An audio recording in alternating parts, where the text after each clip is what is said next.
Yung mga anak na hindi marunong tumanaw sa magulang, kahit anong marating nito, hindi magiging makabuluhan.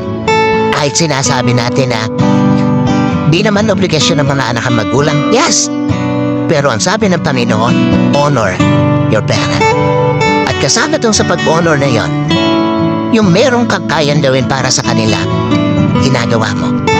Sa mga anak na narito, kahit magkapamilya kayo, huwag niyong titingnan na ang dapat ninyong bigyang focus yung sariling pamilya na lang.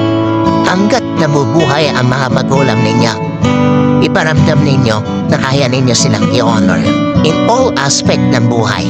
Huwag kayong iiyak sa kanilang libing dahil marami kayong regrets. No, that is hypocrisy. Wala kayong kwentang anak kung iiyak lang kayo sa kanilang lamay. Pero nung nabubuhay, hindi mo ginawa yan dapat mong gawin para sa kanila.